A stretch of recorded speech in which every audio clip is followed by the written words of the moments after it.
friends. Welcome back to ABN's Trinity channel for another episode of Islam and the News. Today is Friday, November 24th, in the year of our Lord, 2017. And as usual, it's a blessing to have people from around the world tuning in to your Islamic news source, is what we call it, because we present all of the news headlines, of course, the pictures and the videos that you will not get in the mainstream media. So it's great to have you here. And we want to give a special welcome to our satellite viewers. We have had a lot of people watching this from around the world through high-speed internet and, of course, on YouTube and on my Vimeo channel, vimeo.com/Tony Goulet. However, today we are welcoming the satellite viewers in the Middle East and Australia as well. Yes, the Middle East, where a lot of the news stories where I get news stories from, I am presenting to the West. And of course, down under in Australia, they need the news as well. And the Islamization of Australia is a show that we definitely do need to do in the near future. We've done Canada, we've done the United Kingdom, but of course, we're seeing an Islamization of many countries throughout the world. And we just want to thank you again for being with us every single week and for letting other people know about this news source as well. We're so thankful for your prayers and for your financial support, which allow all these shows to continue. And again, if you cannot watch these on your desktop or on your laptop computer each week, you can get ABN's Digital Tree app for free on a number of different devices: Roku, Amazon Fire Stick, Apple TV, Android, Apple devices. The list goes on and on. Just go to trinitychannel.com/platforms and you will see that there is a number of ways that you can watch this live. Also, too, we do welcome callers. We'll have to see how many callers that we get. We don't want so many callers that we can't present any news at all. But if you do have a question or especially a comment about a news story that is being presented, then we do welcome callers. And just call in. The number's on the bottom of your screen. And we do have technicians who will talk with you and figure out, if you have a comment or a question or any of that. But anyway, Islam in the News is a show that's been happening for about a year now. And again, this is brand new for a lot of people through satellite in particular countries. So again, we welcome you, and we want to welcome you in joining the rest of our worldwide audience who's been watching this for, again, about a year now. We've had a lot of great shows, a lot of vital news that, again, you cannot find in the mainstream media. So that's why we want to ask you to continue to allow more people to find this and let them know about it by simply telling them about Trinity Channel, ABN Sat, trinitychannel.com, where all the English shows are, and again, all these different platforms that you can watch these shows on. So what we do here on Islam in the News, if you're here for the first time, is that we present about an hour's worth of news stories from around the world, and a lot of information that people are not aware of and need to be aware of, especially in the West. So getting right to that news, I have here from Arab News: attack on mosque in Egypt's Sinai kills at least 235 people. Armed attackers on Friday killed at least 235 worshippers in a bomb and gun assault on a packed mosque in Egypt's restive North Sinai province. State media reported the country's deadliest attack in recent memory. A bomb explosion ripped through the Rawda Mosque, frequented by Sufis, roughly 40 kilometers west of the North Sinai capital of El Arish, before gunmen opened fire on those gathered for weekly Friday prayers, officials said. Witnesses said the assailants had surrounded the mosque with all-terrain vehicles, then planted a bomb outside. The gunmen then mowed down the panicked worshippers as they attempted to flee and used the congregants' vehicles they had set alight to block routes to the mosque. State television reports at least 235 people were killed and 109 wounded in the attack, the scale of which is unprecedented in a 4-year insurgency by Islamist extremist groups. Egypt's presidency declared 3 days of mourning, state television reported, as President Abdel Fattah el-Sisi met his security ministers to follow developments. And this is a pretty breaking news story, and you will see, of course, this mentioned on different news outlets around the world. But one that I just got within the last hour, and this is from AMN, it says Egypt strikes back. Military eliminates 15 terrorists behind mosque attack. It says at least 235 have been killed in a mosque in Egypt's northern Sinai Peninsula amid an explosion and gunfire. This one goes on to say, In response to this act of terrorism, Egyptian drones have eliminated 15 militants who were involved in the terrorist attack in the Al Rada Mosque, located to the west of the city of Arish in the northern Sinai Peninsula, Sky News Arabia reported, adding that the strikes have been carried out in a desert near the scene of the deadly blast. Following the attack, President Abdel Fattah al-Sisi has vowed to respond with brutal force, quote unquote, against militants, adding that, quote, the army and police will avenge our martyrs and return security and stability with force in the coming short period. According to a Sputnik source in the Egyptian security forces, it says, quote, all the forces of the whole northern Sinai Peninsula have been mobilized in search of the attackers, unquote. The explosion, followed by gunfire, reportedly killed again 235 people during Friday prayers, with over hundreds others being injured, while the death toll continues to rise. It also says Sputnik has spoken with a source in the province's security service who said that the radical militants had threatened representatives of the Sufism trend of Islam before the bomb explosion in the mosque. According to another source in the local security services, Friday prayers in the mosque usually gathered up to 500 people, which explains the extremely high death toll.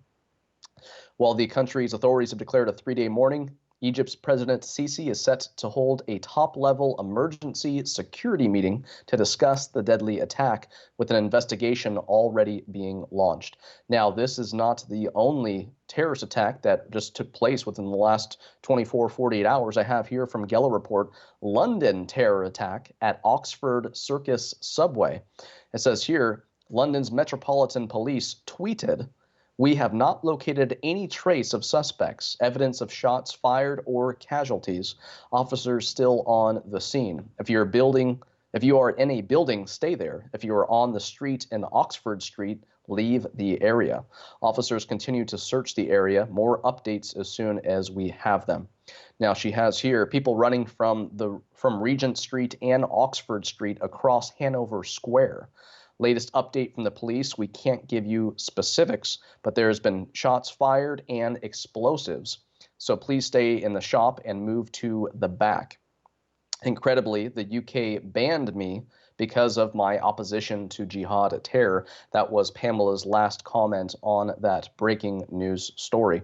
But another thing that Pamela had recently put out on the Geller Report is Canada Prime Minister Trudeau plans to reintegrate ISIS terrorists into Canada. Now, this is a ridiculous thing that we are seeing, not just in Canada, but in some other countries as well, especially in Europe, who are saying, oh, if people went off and joined ISIS, of course, not knowing how successful or non-successful it would be, and then now, for whatever reason, they're coming home and saying, hey, yeah, I'm back now. It's like, what's happening? They're actually being rewarded many times by giving by receiving benefits and all that kind of stuff, like an unemployed person or whoever else. But there's no like prosecution here. There's no, hey, you're a terrorist now, so we're going to treat you a little bit different than the regular citizenry. It says here, these savages should not be allowed back into the country, let alone reintegrated into society, quote unquote. Prime Minister Justin Trudeau's submission to Islam is astonishing, but it will be the good people of Canada who will pay in blood and tears, is what she has here. Now, speaking of ISIS, in the weeks before, if you, again, this is your first time here with Islam in the News, every single week I'm usually giving some kind of news stories on ISIS and what's happening with them, the latest news about their growth or their decline or whatever else. I have here from a Syrian International News Service, maps of Iraq show how much land was liberated from a terrorist group. The Iraqi armed forces liberated the strategic city of Al-Rawa yesterday, and this is coming out actually on November 18th. So I've had this saved up. Islam in the News being every Friday, have to pick and choose what news stories we have in those 6 days prior on the Friday news. So this one, keeping people up to date on the territories that that ISIS has lost. It says after a week-long operation against the so-called Islamic State in the western countryside of the Al-Anbar Governorate. As a result of this advance, the Islamic State terror organization has been expelled from the western part of the Al-Anbar Governorate, marking the end of their reign of terror in the desert region near the Syrian border. ISIS first emerged in the northwestern Iraqi in the summer of 2014, when their forces took control of the Nineveh governorate's provincial capital, Mosul. They would then seize much of the province before spreading to several other areas across the country. Now, in the weeks before this, I've been saying every single week, look, ISIS has lost this area now, ISIS has lost this area now, now ISIS is moving into this area because they're losing this area, and all of that. So this is just one more news story, getting people up to date on that. But it's not the only news story about this, because I have here from the Jerusalem Post, Islamic State beheads 15 of its own fighters. It says here, in a bloody day for the province, a suicide bomber blew himself up, killing at least 8 people. It says here, Jalalabad, Afghanistan, Islamic State beheaded 15 of its own fighters due to infighting in Afghanistan's eastern province of Nangarhar, officials said, while a separate suicide attack on Thursday tore into a crowd in the provincial capital, Jalalabad, killing at least 8. The 2 incidents underline the insecurity and lawlessness across Afghanistan, where thousands of civilians have been killed or wounded this year amid unrelenting violence involving militant groups, including Islamic State and the Taliban. In a bloody day for the province, a suicide bomber blew himself up, killing at least 8 people at a meeting of supporters of a police commander who was sacked for illegal land grabbing. There was no claim of responsibility and no immediate indication of who was behind the attack on the crowd in Jalalabad, which had gathered to demand the reinstatement of the commander who survived the attack. A spokesman for the Jalalabad hospital confirmed 8 people had been killed and 15 wounded. Nangarhar, on the porous border with Pakistan, has become a stronghold for Islamic State, generally known as Daesh in Afghanistan, which has grown to become one of the country's most dangerous militant groups since it appeared around the start of 2015. Continuing on with ISIS, I have here from Clarion Project, ISIS opens sex slave market in Turkey's capital.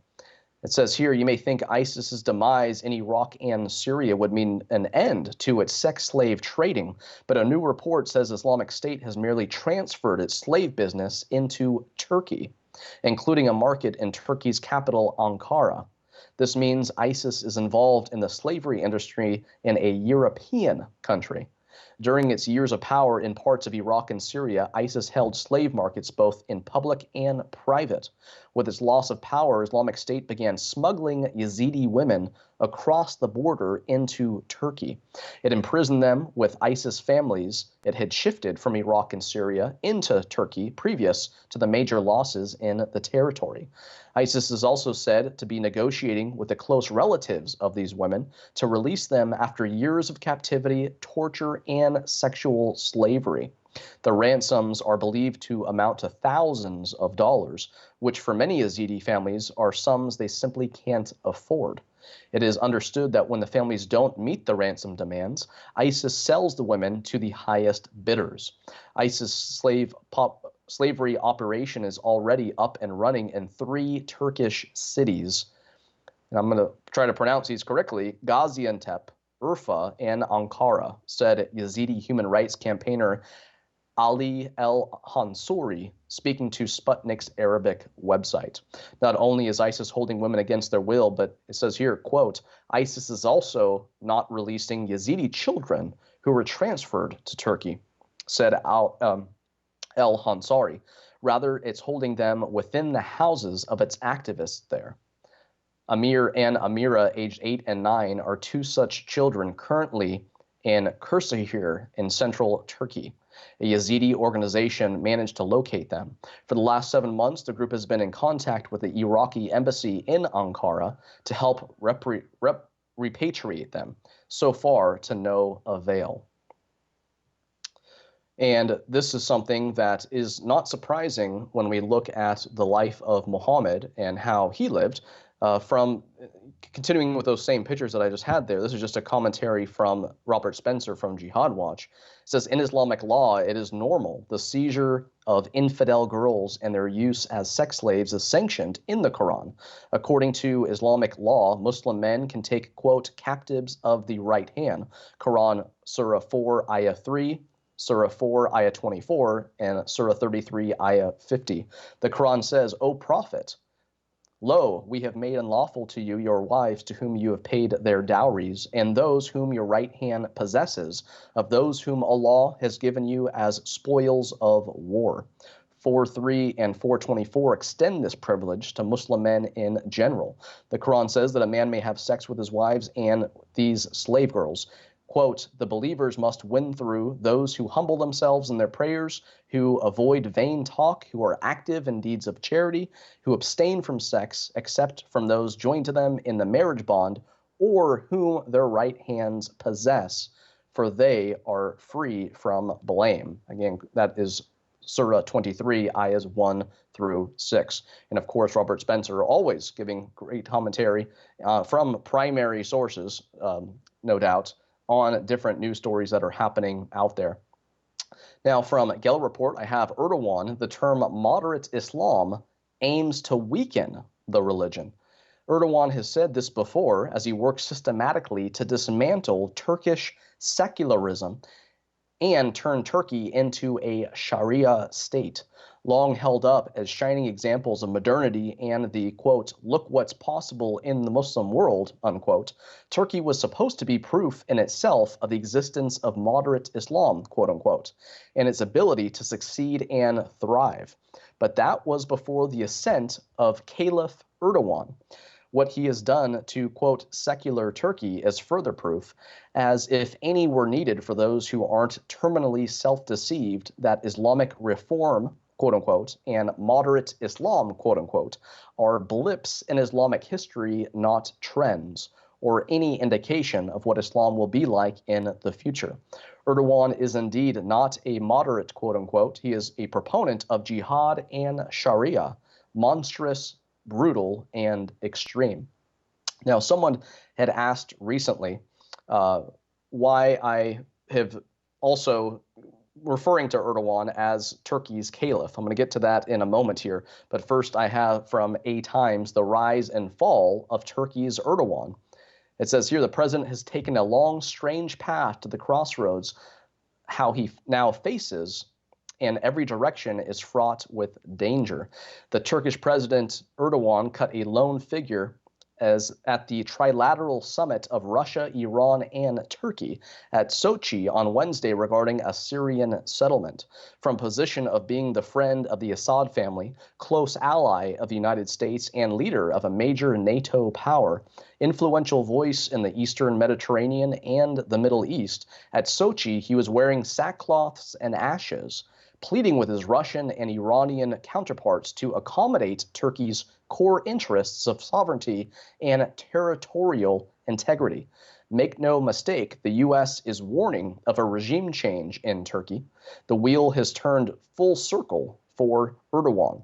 He was the darling of the West in the 90s when he took on Turkey's Kemalists, riding the wings of moderate Islam, quote unquote. And again, that refers back to the news story I just gave from the Geller Report from Pamela herself. Now, again, why have I referred in weeks past to Erdogan as Turkey's caliph, saying that tongue-in-cheek? It's because of this news story and other news stories that have come out since then.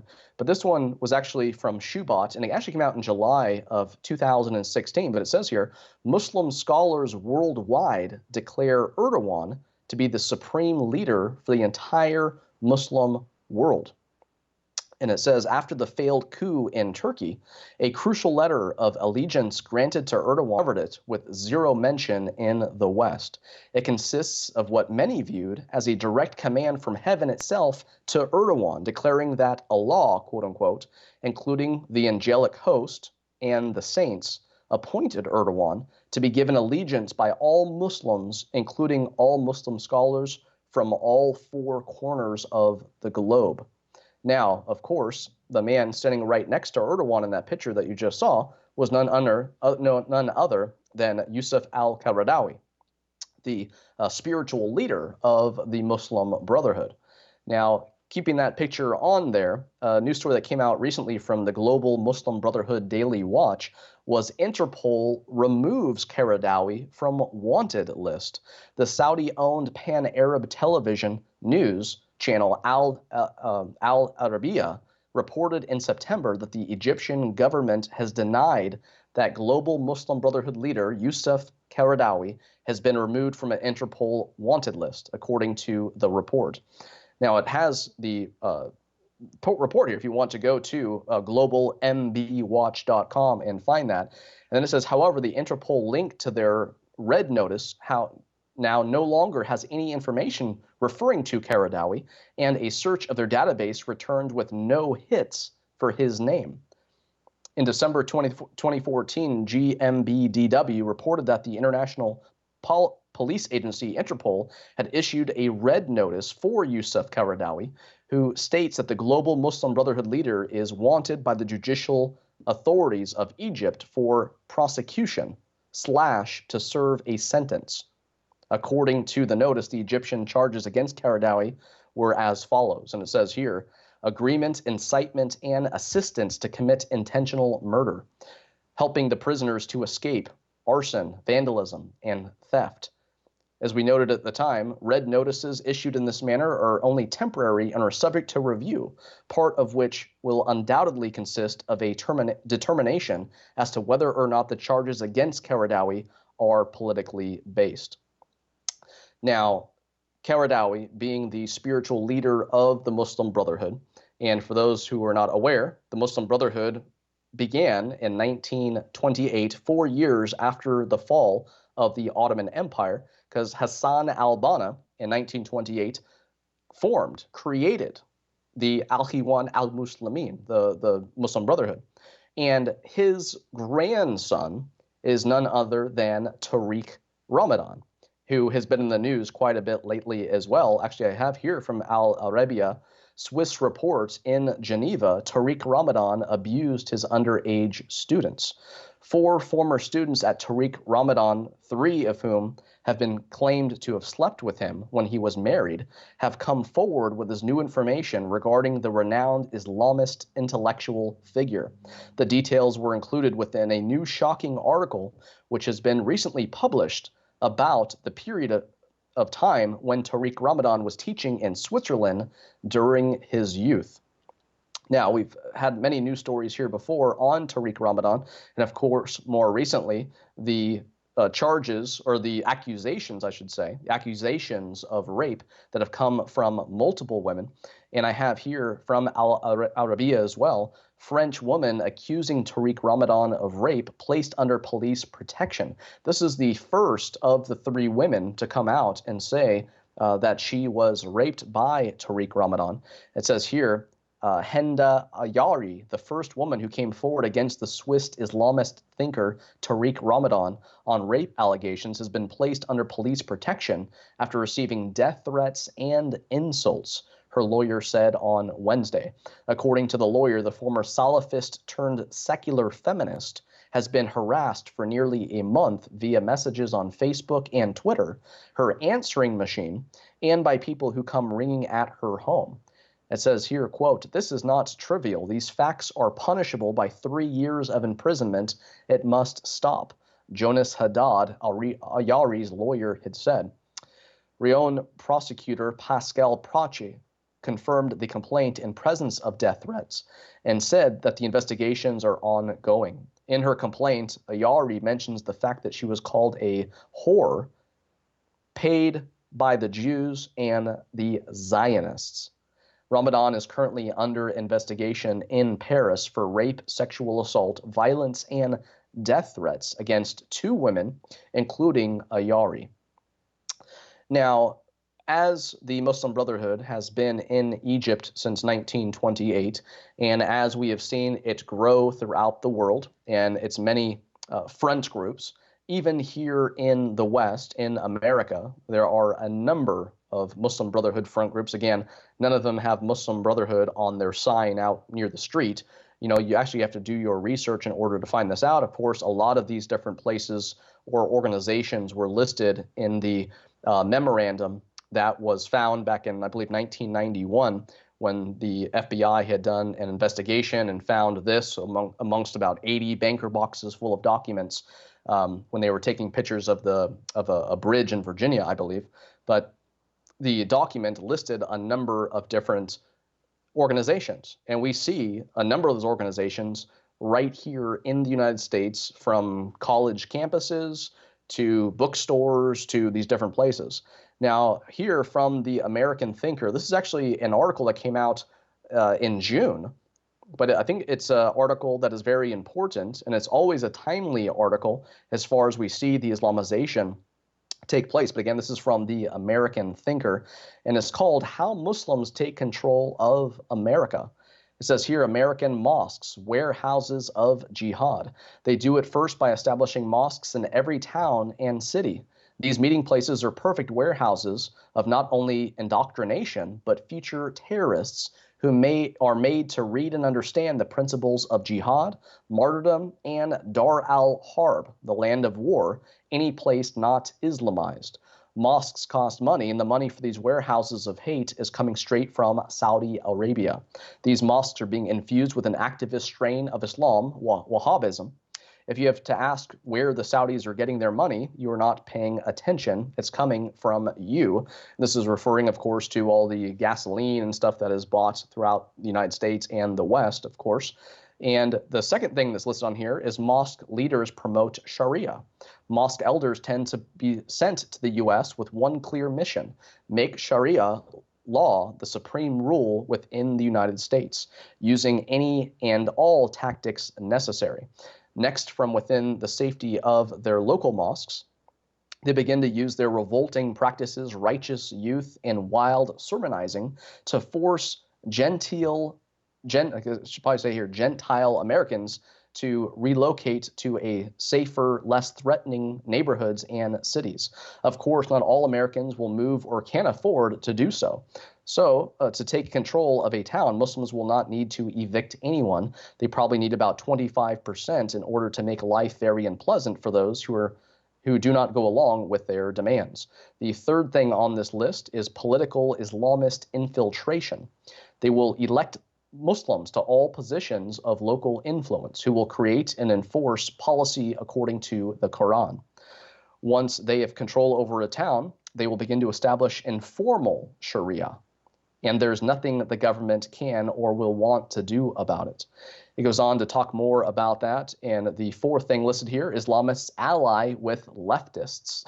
At the same time, Muslims will ally with leftist politicians who will gladly cede some of their power to this group of enforcers. So conservative politicians and Christians who advocate self-defense and sane social policies are kept out of office.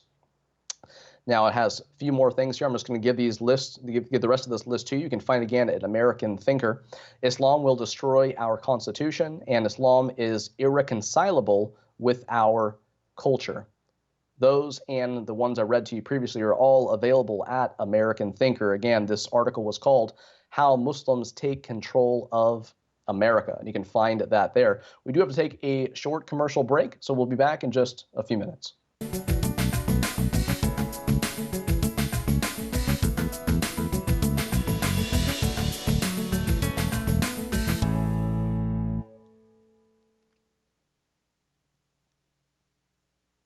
Islam and the News will now be live on satellites every Friday at 2:30 p.m. Pacific and 5:30 p.m. Eastern Standard Time.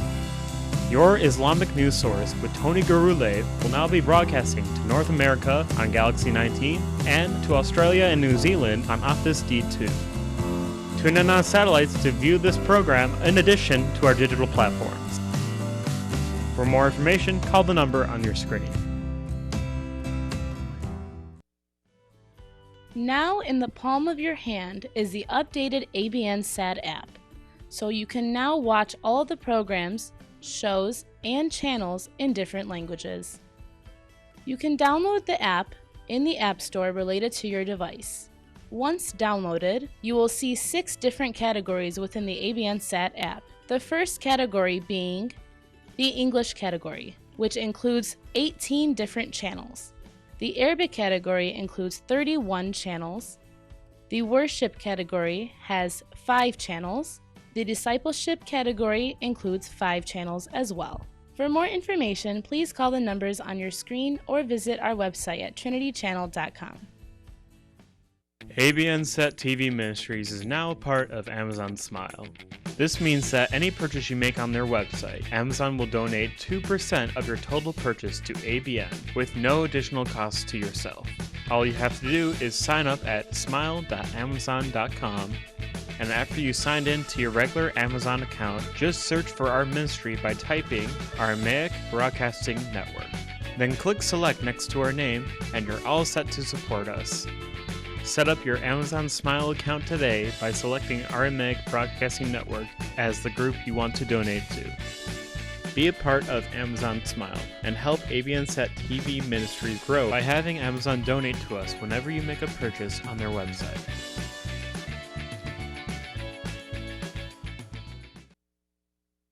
Trinity Channel is now airing live 24/7 on our YouTube channel.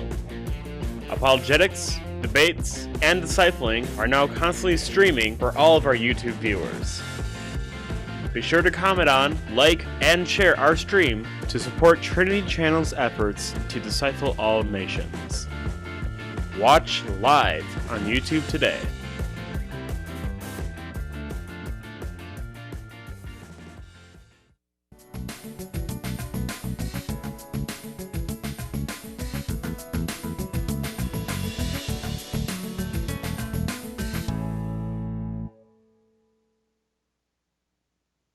Hello, friends. Welcome back to ABN's Trinity Channel for, again, another episode of Islam and the News, your Islamic news source. We thank you so much for tuning in every single Friday for an hour's worth of news stories, pictures, and videos that you do not get in the mainstream media. It's a blessing to have people throughout the world joining us. Again, these videos are available on the Trinity Channel's YouTube channel. Just get the links, share them with people on social media, through email. Again, I add them all to my Vimeo channel, vimeo.com. That's vimeo.com/Tony Goulet, where I upload this as well as all the other weekly shows that I do. And of course, you can get this on ABN's Digital Tree, an app for your device, many different devices, Apple and Android, Amazon Fire Stick, Roku, the list goes on and on. So there's no excuse not to watch Islam in the News every single Friday, as well as all of our weekly shows that we do with Pastor Joseph and the shows that I do and all the Arabic shows as well. So we thank you so much for tuning in.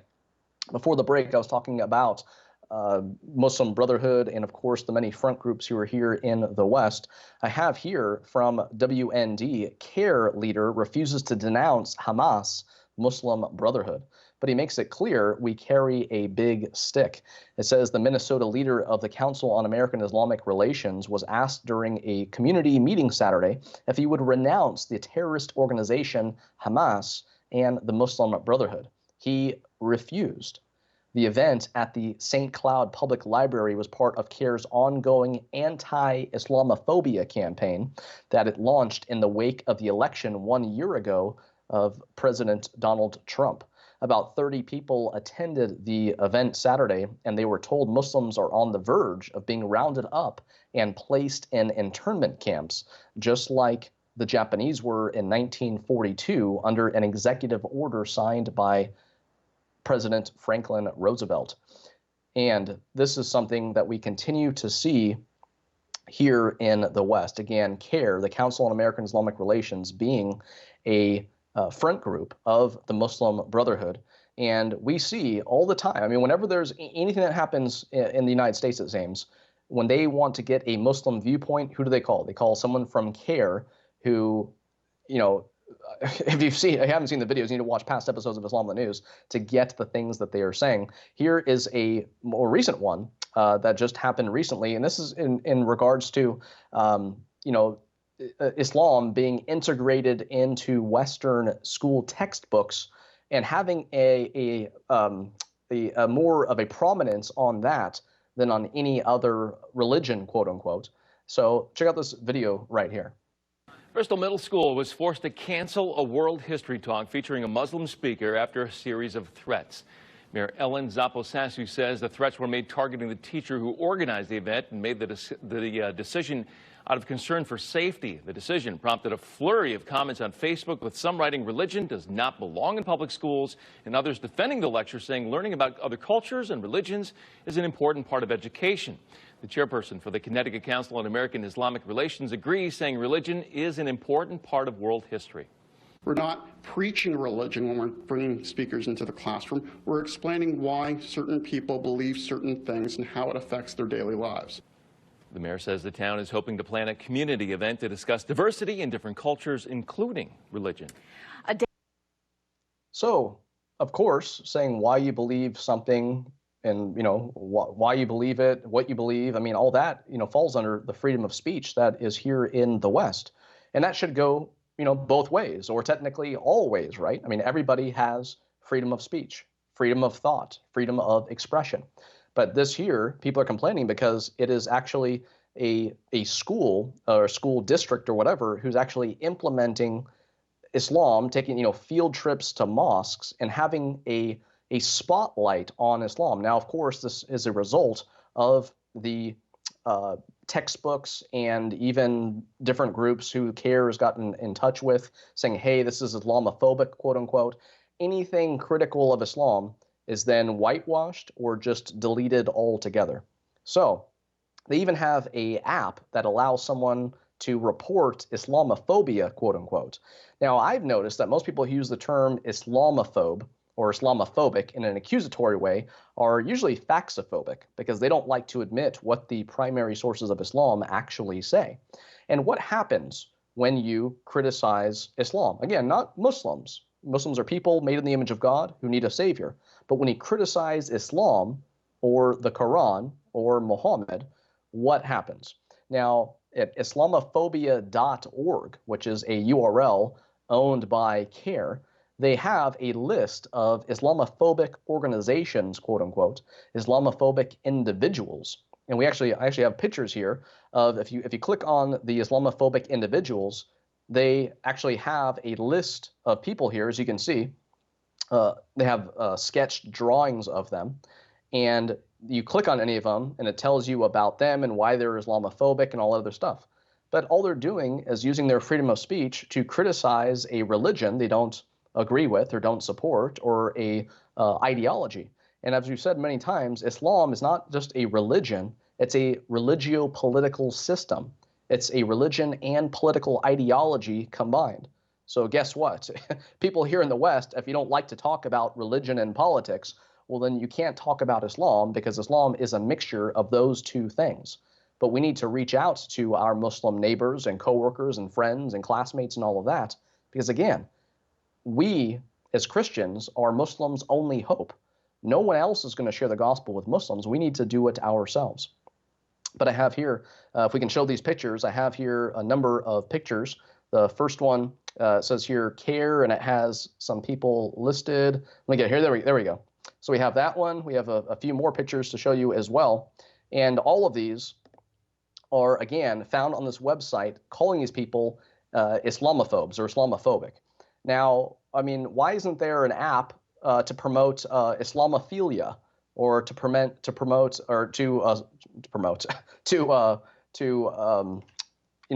let people know about what people are Islamophiles, right? It's like this is just name calling on not only the part of CARE, but on the part of any group who calls you names just because you're criticizing an ideology. Now, again, these pictures here, these are on CARE's website, again, Islamophobia.org, and all of these pictures can be clicked on and you read about them. So basically, CARE is spotlighting people who, with their freedom of speech, are criticizing Islam. Now, of course, not every person does it in a tactful way, right? They could probably do it in a different way, perhaps. But all these people here are, again, labeled, they're just basically poisoning the well. Like, oh, if these people are on this list, oh, that means don't listen to them. They don't know what they're talking about.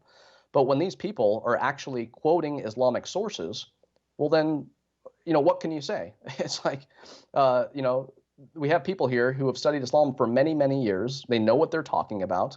So why doesn't CARE set up debates with these people rather than just labeling them and saying, hey, don't listen to these people because they don't know what they're talking about, or that they're Islamophobic, they're afraid of Islam.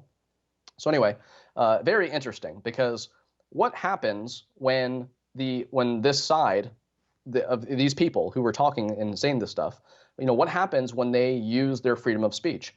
As we can see here from Geller Report, I have Facebook Terms of Service Islamic Community Standards. So Pamela has talked about how for quite some time now, her likes and her shares and all this stuff has gone down. And other people have said this too, not just Pamela. It says here, for months, Facebook has been censoring, scrubbing, and banning posts, comments, and users who dare violate the Sharia. And it's getting worse. Posts, links, comments critical of jihad and Sharia violate Facebook's Sharia terms of service. My feed is blocked from my millions of followers on Facebook, and I've seen my circulation drop precipitously in the past 3 months. For news publishers, Facebook is the motherboard of link traffic.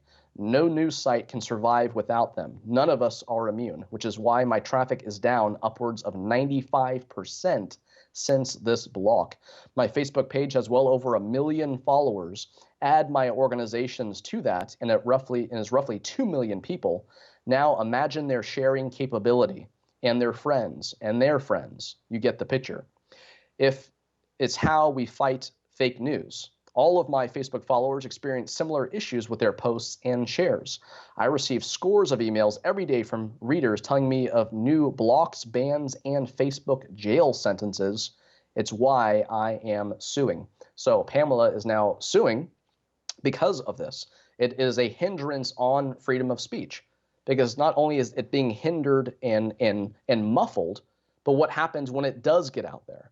Then all of a sudden CARE, a supposed civil rights organization who, as you can see, always stand up for Muslims in particular. I've never seen them stand up for any Christian before, let alone a Caucasian Christian, right? But they are always standing up, of course, for Muslims, but then they stand up for people because of their race or ethnicity or any other religion. I mean, you hear about divide and conquer, right? I mean, that isn't exactly what they're doing. What they're doing is they are uniting with the minorities in order to have a stronger minority presence and get those minorities on their side as they try to move up the chain to become the majority. So we're seeing a different type of Islamization in the West. They aren't carrying guns, they're wearing suits, and they're trying to bring about a slow Islamization. Now, what's very interesting is that a post that came out a while back, it talks about Islamophobes top 10, and it's just kind of a spin on all this, because it's saying, hey, if you say that saying that Islam has a lot of violent history and this and that and about its teachings, it actually lists Islamic scholars and primary sources here saying, hey, these are the people you need to be looking to if you're wanting to censor things that talk about Islam. You need to look to Sheikh al-Misri, Sheikh Ibn Qudama, Sheikh al-Nawawi, Abu Hanifa, al-Qurtubi, Ibn Rushd, al-Rawardi, Sheikh Ibn Kathir, Umar ibn al-Khattab, and Muhammad himself. And that can be found at devolenteni.nl. And again, it's called Islamophobes Top 10. But some quick persecution news I have here. Algerian church closed for illegal printing Bibles and material intended for evangelism. A church in Algeria's northwestern town of Ain Turk has been closed down by local authorities. The church, affiliated to the Protestant Church of Algeria, was sealed off by police on November 9th. From VOA News, 4 UN peacekeepers, Malian soldier killed in jihadist attacks. 4 UN peacekeepers and a Malian soldier were killed, and 21 were wounded by Friday in 2 separate attacks by unknown assailants in Mali, the UN mission there mission there said. Also, from Christianity Today, China tells Christians to replace images of Jesus with communist president. Thousands of Christian villagers in China have been told to take down their displays of Jesus, crosses, and gospel passages from their homes as part of a government propaganda effort to transform believers in religion into believers in the party. So saying here, hey, again, we're seeing this crackdown on freedom of religion. And, in your privacy of your own home, worshiping who you want to worship. And many, of course, Christians are looking to the one true God who's presented in the Bible. But nonetheless, we see all the time Christians who are being persecuted. Here from One India, Nigeria suspected Boko Haram terrorists gunned down 7 workers. They're not tourists, they're terrorists. Gunned down 7 workers. Days after 50 people were killed in an attack in a mosque, gunmen suspected of being Boko Haram jihadists have shot dead 7 men working on a farm in northeast Nigeria's Adamawa state. So every single week, we're seeing more and more persecution of Christians. We're seeing this around the world. And for people to look at this and say, hey, there's a problem here. And like I mentioned last week, hey, it's not just Westerners, quote unquote, who criticize Islam, the religio-political system of Islam. There's even Muslims in the West who people consider nominal or moderate or liberal, whatever, but they are reformers, quote unquote, not regressive reformers saying, hey, like Salafists say we need to go back to the time of Muhammad, but progressive reformers saying, hey, Islam needs to coexist in the 21st century with people who don't agree with it.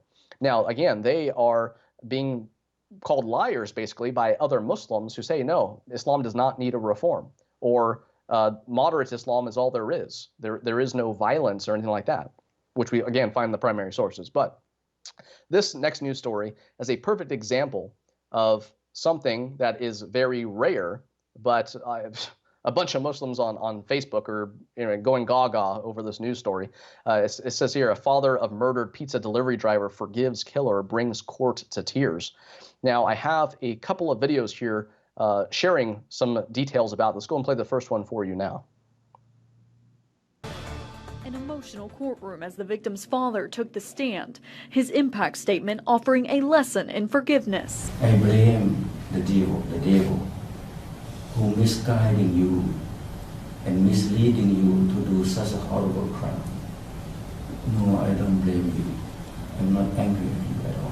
Relford was sentenced to 31 years for his role in the killing of Salahuddin Jitmood. Officials say Relford came up with a plan to rob the pizza delivery driver. Jitmood was stabbed to death at an apartment on Trent Circle in April of 2015. I forgive you on behalf of Salahuddin and his mother on the act of involving to kill him. The judge, also overcome with emotion, called for a recess. Dr. Jitmood did ask Relford to tell him who killed his son, a moment that brought Judge Kim Bonnell to tears. I think this may be a good time to take a break. Thank you. Relford's mother said she had sent her son to Lexington to get away from violence in Atlanta. She said the forgiveness of Jitmood's family had been a blessing. And I know I am deeply sorry for your loss. And I thank you so much for comforting me and my family, because I was shocked to hear your forgiveness. She said her family had tried to get Trey off of drugs, but were unsuccessful. He told the Jitmoods he was sorry for what had happened. I'm sorry about what happened that day. Just tell them that you do. Well, I thank you for your forgiveness. There was only uncontrollable sobbing as Relford and Jitmood's father embraced one another, proving that sometimes kindness does prevail. So again, we see here an act of forgiveness when this father had lost a relative by a man who killed him for, of course, no good reason at all. Of course, that's a very unfortunate event. I have a second video here, which gives you a little bit different angle on this and a little bit more details, and also what happened outside the courtroom after this. Let's go ahead and play that for you now as well.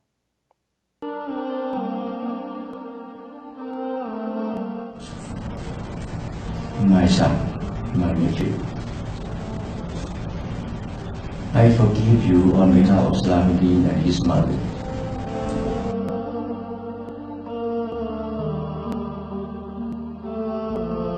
My dear nephew, Trey, I don't blame you for the crime you commit. I'm not angry at you for being part of hurting my son. I'm angry at the devil. I blame the devil who misguiding you and misleading you to do such a horrible crime. I really feel sorry for your parents. They raised you and they want you to be successful. Your success is their success. Your happiness is your happiness, their happiness. Now they have to cry because of your crime that's committed. Forgiveness is the greatest gift or charity in Islam. I have to pour myself out to forgive someone that have wronged our family.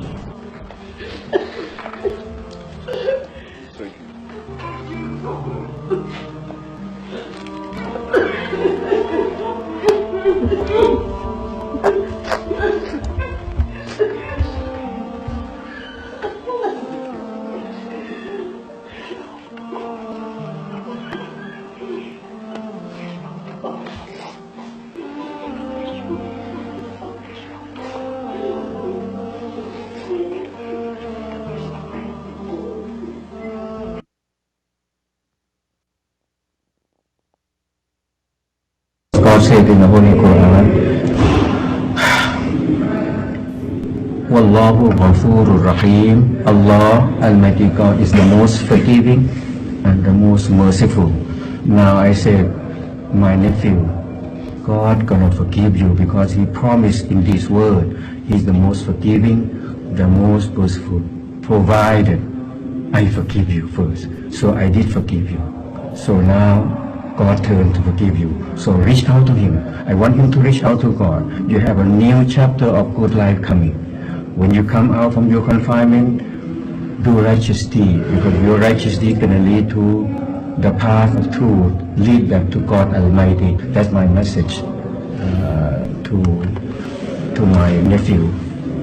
I think it was something for every parent to see, and how fortunate these young men are to have such a role model and a father and a leader in a community that actually gives guidance and a path, and I think that's what we saw. Okay, so this here is something, like I said, many Muslim I've seen on Facebook at least, they're contacting me about it, saying, hey, look at this is what Islam is, and posting it online. I responded to it, and I do want to read my response to it and also give you some follow-up information on this. But the first thing is we need to take some things into consideration here. Them saying, oh yeah, look, Islam is a religion of peace. Look, this right here, this is an act of true Islam, quote unquote, okay? Number one, this guy, as you can see, isn't from the Middle East. He's from Thailand. If we look at this picture here, it has a breakdown of the religions in Thailand. As you can see here, Buddhism is 93.6%, Islam 4.9%, Christianity even less than that, 1.2%, and of course, Hinduism 0.1%, and others, or atheism 0.2%. So number one, this guy is from Asia, which if we look at Islam in Asia versus the Middle East, when Islam was taken to Asia, Asia had already a presence of many animistic type of religions, being that they believe everything has a spirit. Like this pen right here, it has a spirit, and it's almost it's similar to when we think about Hinduism, Buddhism, and in the worldview of reincarnation and reaping what you sow and all that kind of stuff, right? Okay, so number one, this guy's from Thailand. Again, very small Muslim percentage there, 4.9%, is definitely not under Sharia like it is in Saudi Arabia or Iran or whatever. So number one, this guy is from Asia. He's not from the Middle East. Number two, as you heard in that video there, he said, my wife converted to Islam in this country, referring to the United States. So his wife became a Muslim later on. She wasn't, again, from Middle East or whatever else, or wherever she was from. She became a Muslim, like he said, in the United States here. And we see, as you heard, a number of things that he had said there. Now, my response on Facebook about this, I said, look, it's great to see one person forgive another person in a situation like this, regardless of any particular religious view. However, the love and forgiveness shown here is simply a reflection of the Christian worldview and the one true God of the Bible. With that said, calling it a rare act of love for humanity in the name of Islam is exactly correct, because it's not the norm in Islam, since, number one, the act is a better illustration of Jesus than Muhammad, since Jesus loved his enemies and Muhammad killed his enemies. Two, Jesus said to pray for those who persecute you. Three, another factor here is that the man is coming from a parental standpoint. Four, this man has a false view of God's forgiveness in stating that I forgive you, now God can forgive you. Five, God can't forgive us because we're sorry, even more so than a human judge in that courtroom cannot forgive the killer if he said, I'm sorry. And six, ultimately, this man is doing dawah. In summation, no surprise when a Christian does this, and huge surprise when a Muslim does it. In other words, by posting this, you're exposing the problems of your own worldview and stealing from mine, or stealing from the Christian worldview.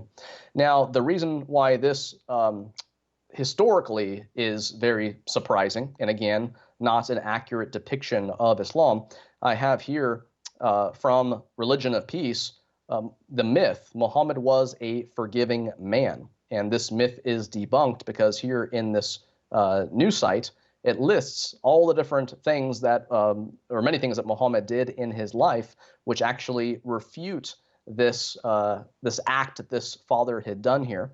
And it just has this is a long, I don't even have time to go through all of this, but if you go to, again, Religion of Peace, again, myths of Muhammad, that he was a forgiving man. But if you go to even carm.org, C-A-R-M, you find a comparison between Jesus and Muhammad.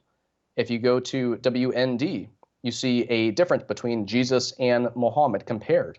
If you go to, again, Religion of Peace, comparing Islam and Christianity, a different article, you see a huge different side-by-side comparison between Muhammad and Jesus. Jesus being the true Prince of Peace, and Islam only being a religion of peace, quote unquote, in the sense of Dar al-Islam versus Dar al-Harb.